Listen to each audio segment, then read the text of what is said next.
Isabella, or the Pot of Basil, a story from Boccaccio, by John Keats. Fair Isabel, poor simple Isabel, Lorenzo a young palmer in love's eye, they could not in the self-same mansion dwell without some stir of heart, some malady. They could not sit at meals but feel how well it soothed each to be the other by. They could not sure beneath the same roof sleep, but to each other dream and nightly weep. With every morn their love grew tenderer, with every eve deeper and tenderer still. He might not in house, field, or garden stir, but her full shape would all his seeing fill. And his continual voice was pleasanter to her than noise of trees or hidden rill. Her lute-string gave an echo of his name, she spoilt her half-done broidery with the same. He knew whose gentle hand was at the latch, before the door had given her to his eyes, and from her chamber window he would catch her beauty farther than the falcon spies. And constant as her vespers would he watch, because her face was turned to the same skies, and with sick longing all the night outwear, to hear her morning step upon the stair. A whole long month of May in this sad plight made their cheeks paler by the break of June. To-morrow will I bow to my delight, to-morrow will I ask my lady's boon. Oh, may I never see another night, Lorenzo, if thy lips breathe not love's tune. So spake they to their pillows, but alas, honeyless days and days did he let pass. Until sweet Isabella's untouched cheek fell sick within the rose's just domain, fell thin as a young mother's who doth seek by every lull to cool her infant's pain. How ill she is, said he, I may not speak, and yet I will, and tell my love all plain. If looks speak love laws, I will drink her tears, and at the least 'twill startle off her cares. So said he one fair morning, and all day his heart beat awfully against his side, and to his heart he inwardly did pray for power to speak, but still the ruddy tide stifled his voice and pulsed resolve away. Fevered his high conceit of such a bride, yet brought him to the meekness of a child. Alas, when passion is both meek and wild. So once more he had waked and anguished, a dreary night of love and misery. If Isabel's quick eye had not been wed to every symbol on his forehead high, she saw it waxing very pale and dead, and straight all flushed, so lisped tenderly, Lorenzo! Here she ceased her timid quest, but in her tone and look he read the rest. O Isabella, I can half perceive that I may speak my grief into thine ear. If thou didst ever anything believe, believe how I love thee, believe how near my soul is to its doom. I would not grieve thy hand by unwelcome pressing, would not fear thine eyes by gazing, but I cannot live another night and not my passion shrive. Love, thou art leading me from wintry cold. Lady, thou leadest me to summer clime, and I must taste the blossoms that unfold in its ripe warmth this gracious morning time. So said his erewhile timid lips grew bold, and posied with hers in dewy rhyme. Great bliss was with them, and great happiness grew like a lusty flower in June's caress. Parting they seemed to tread upon the air, twin roses by the zephyr blown apart, only to meet again more close and share the inward fragrance of each other's heart. She to her chamber gone, a ditty fair sang of delicious love and honeyed dart. He with light steps went up a western hill, and bade the sun farewell, and joyed his fill. All close they met again, before the dusk had taken from the stars its pleasant veil. All close they met, all eves before the dusk had taken from the stars its pleasant veil.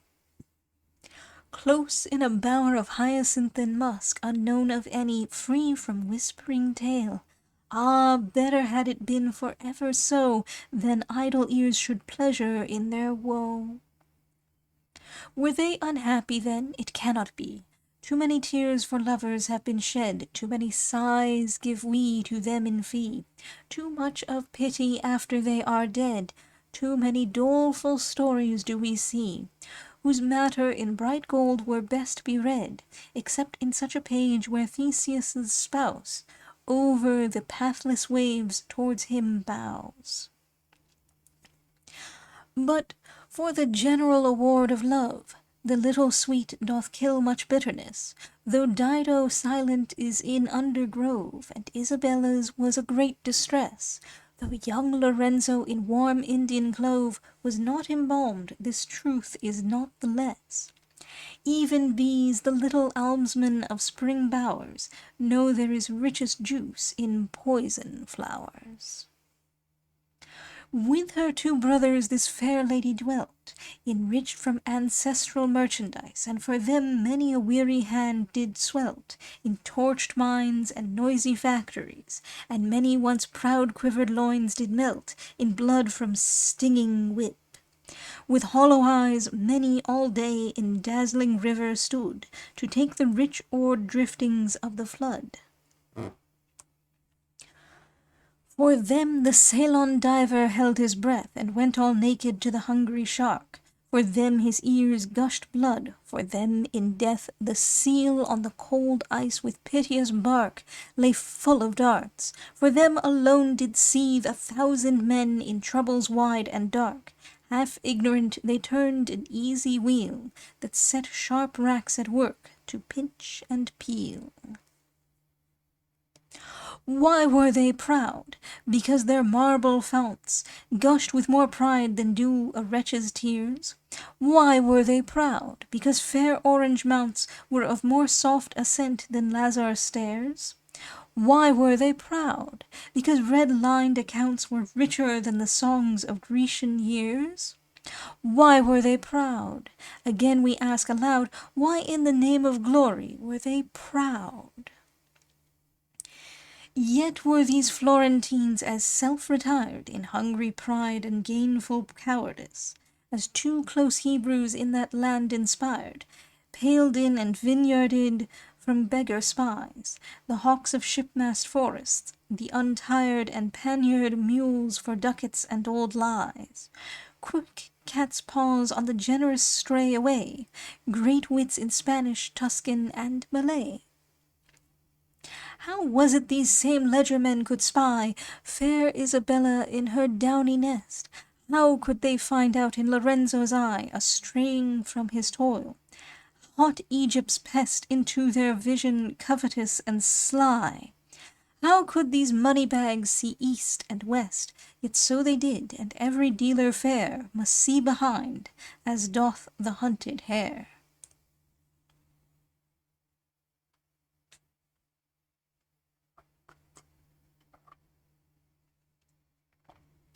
O eloquent and famed Boccaccio, of thee we now should ask forgiving boon, and of thy spicy myrtles as they blow, and of thy roses amorous of the moon, and of thy lilies that do paler grow, now they can no more hear thy gittern's tune, for venturing syllables that ill beseem the quiet glooms of such a piteous theme. Grant thou a pardon here, and then the tale shall move on soberly, as it is meet.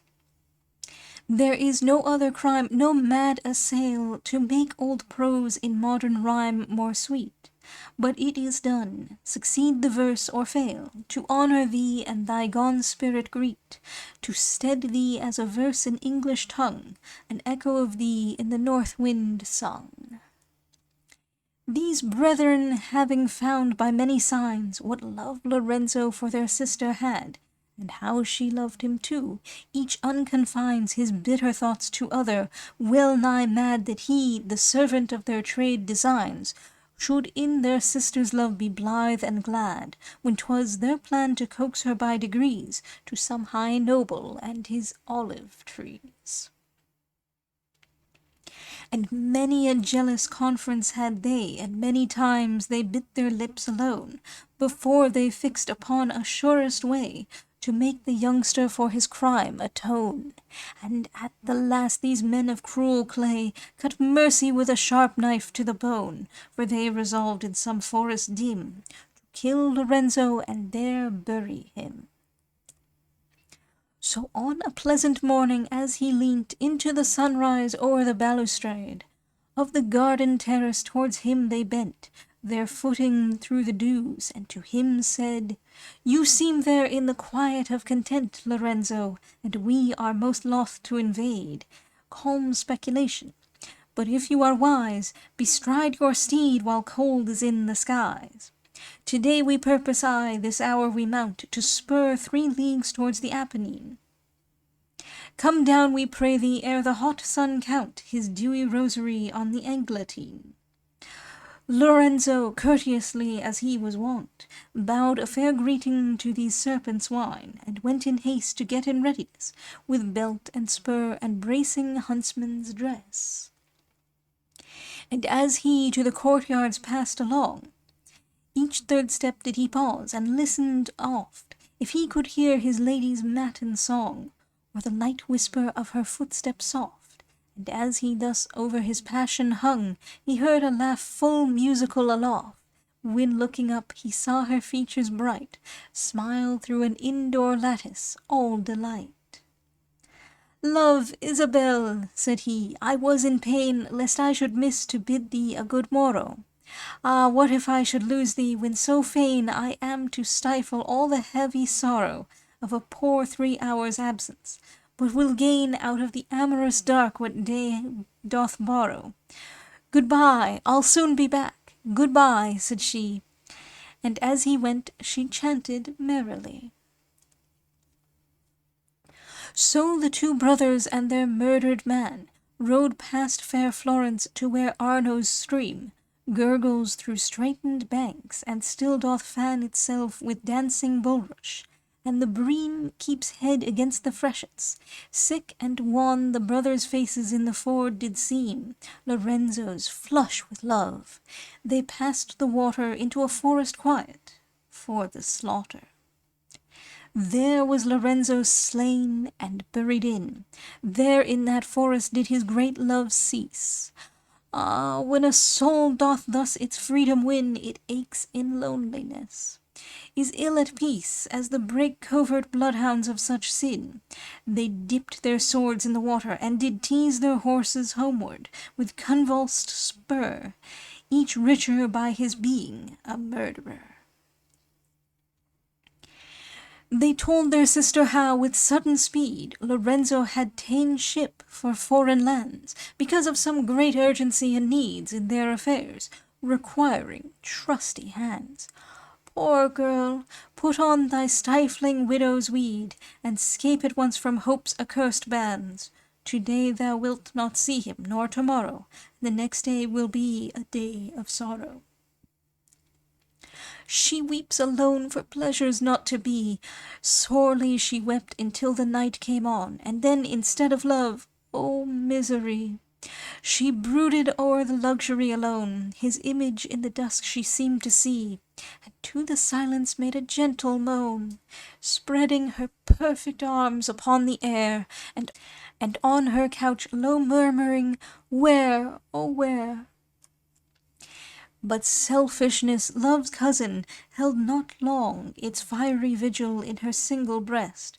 She fretted for the golden hour, and hung upon the time with feverish unrest. Not long, for soon into her heart a throng of higher occupants, a richer zest, came tragic, passion not to be subdued, and sorrow for her love in travels rude.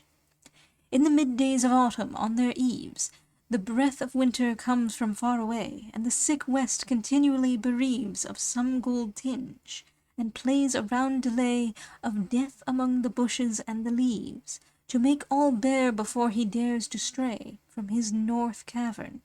So sweet Isabel by gradual decay from beauty fell. Because Lorenzo came not, oftentimes she asked her brothers with an eye all pale, striving to be itself, what dungeon climes could keep him off so long. They spake a tale time after time to quiet her. Their crimes came on them like a smoke from Hinnom's vale, and every night in dreams they groaned aloud to see their sister in her snowy shroud. And she had died in drowsy ignorance, but for a thing more deadly dark than all. It came like a fierce potion drunk by chance, which saves a sick man from the feathered pall. For some few gasping moments like a lance, waking an Indian from his cloudy hall with cruel pierce, and bringing him again sense of the gnawing fire at heart and brain. It was a vision. In the drowsy gloom, the dull of midnight, at her couch's foot, Lorenzo stood and wept. The forest tomb had marred his glossy hair, which once could shoot lustre into the sun, and put cold doom upon his lips. Taken the soft lute from his lorn voice, and past his loamed ears, had made a miry channel for his tears. Strange sound it was when the pale shadow spake, for there was striving in its piteous tongue to speak as when on earth it was awake, and Isabella on its music hung. Languor there was in it, and tremulous shake, as in a palsied druid's harp unstrung, and through it moaned a ghostly undersong, like hoarse night gusts sepulchral briars among. Its eyes, though wild, were still all dewy bright with love, and kept all phantom fear aloof from the poor girl by magic of their light, the while it did unthread the horrid woof of the late darkened time, the murderous spite of pride and avarice, the dark pine roof in the forest, and the sodden turfed dell, where, without any word, from stabs he fell. Saying, moreover, Isabel, my sweet, red whortleberries droop above my head, and a large flintstone weighs upon my feet. Around me beeches and high chestnuts shed their leaves and prickly nuts. A sheepfold bleat comes from beyond the river to my bed. Go, shed one tear upon my heather bloom, and it shall comfort me within the tomb. I am a shadow now, alas, alas! Upon the skirts of human nature dwelling alone, I chant alone the holy mass, while little sounds of life are round me knelling, and glossy bees at noon do fieldward pass. Many a chapel bell the hour is telling, paining me through. Those sounds grow strange to me, and thou art distant in humanity. I know what was, I feel full well what is, and I should rage if spirits could go mad. Though I forget the taste of earthly bliss, that paleness warms my grave, as though I had a seraph chosen from the bright abyss to be my spouse. Thy paleness makes me glad, thy beauty grows upon me, and I feel a greater love through all my essence steal. The spirit mourned adieu, dissolved, and left the atom darkness in a slow turmoil, as when of healthful midnight sleep bereft, thinking on rugged hours and fruitless toil, we put our eyes into a pillowy cleft, and see the spangly gloom froth up and boil. It made sad Isabella's eyelids ache, and in the dawn she started up awake.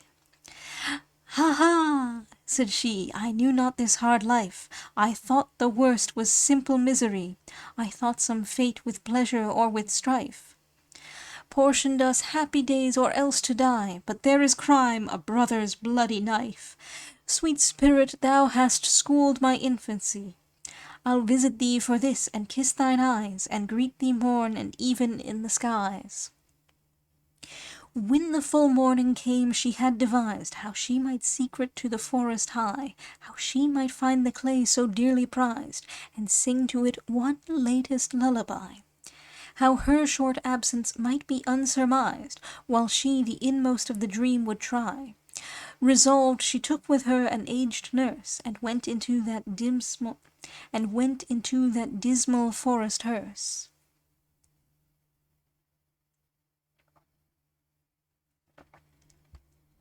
See, as they creep along the river side, how she doth whisper to that aged dame, and after looking round the campaign wide, shows her a knife. What feverous hectic flame burns in thee, child? What good can thee betide, that thou shouldst smile again? The evening came, and they had found Lorenzo's earthy bed. The flint was there, the berries at his head.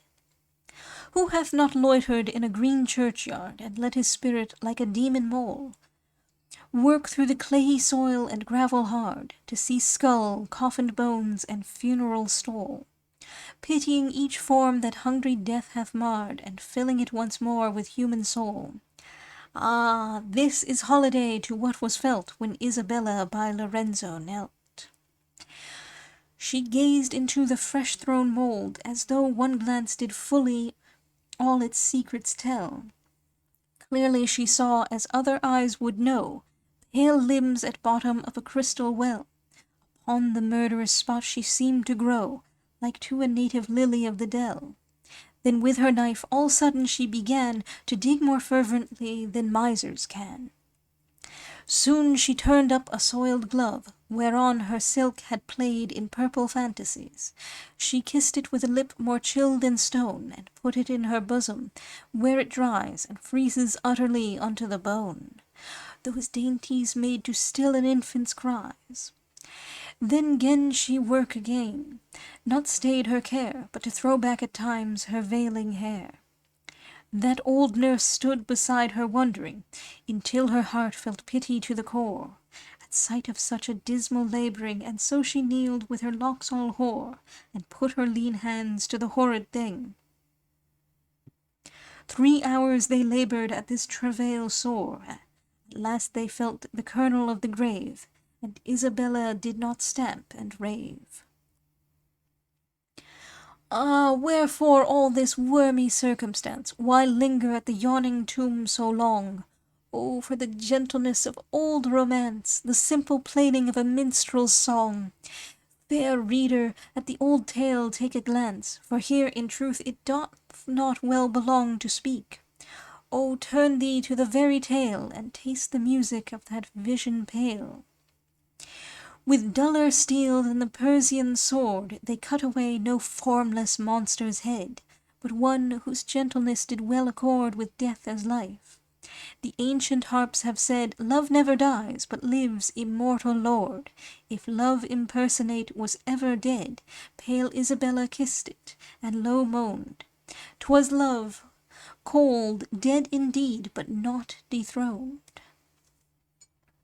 In anxious secrecy they took it home, and then the prize was all for Isabel. She combed its wild hair with a golden comb, and all around each eye's sepulchral cell pointed each fringed lash, the smeared loam with tears, as chilly as a dripping well, she drenched away, and still she combed, and kept sighing all day, and still she kissed and wept. Then in a silken scarf, sweet with the dews of precious flowers plucked in Araby, and divine liquids come with odorous ooze, through the cold serpent-pite refreshfully, she wrapped it up, and for its tomb did choose a garden pot, wherein she laid it by, and covered it with mould, and over it set sweet Basil, which her tears kept ever wet. And she forgot the stars, the moon, and sun, and she forgot the blue above the trees, and she forgot the dells where waters run, and she forgot the chilly autumn breeze. She had no knowledge when the day was done, and the new morn she saw not, but in peace hung over her sweet Basil evermore, and moistened it with tears unto the core. And so she ever fed it with thin tears, whence thick and green and beautiful it grew, so that it smelt more balmy than its peers, of basil tufts in Florence, for it drew nurture besides and life from human fears, from the fast mouldering head there shut from view, so that the jewel, safely casketed, came forth and in perfumed leaflets spread. O melancholy, linger here awhile. O music, music, breathe despondingly. O echo, echo, from some sombre isle, unknown Lethean, sigh to us, O sigh. Spirits in grief, lift up your heads and smile. Lift up your heads, sweet spirits, heavily, and make a pale light in your cypress blooms, tinting with silver wan your marble tombs. Moan hither, all ye syllables of woe, from the deep throat of sad Melpomene. Through bronzed lyre in tragic order go, and touch the strings into a mystery. Sound mournfully upon the winds and low, for simple Isabel is soon to be among the dead. She withers like a palm cut by an Indian for its juicy balm. Oh, leave the palm to wither by itself. Let not quick winter chill its dying hour. It may not be. Those Baalites of Pelf, her brethren, noted the continual shower from her dead eyes. And many a curious elf among her kindred wondered that such dower of youth and beauty should be thrown aside by one marked out to be a noble's bride.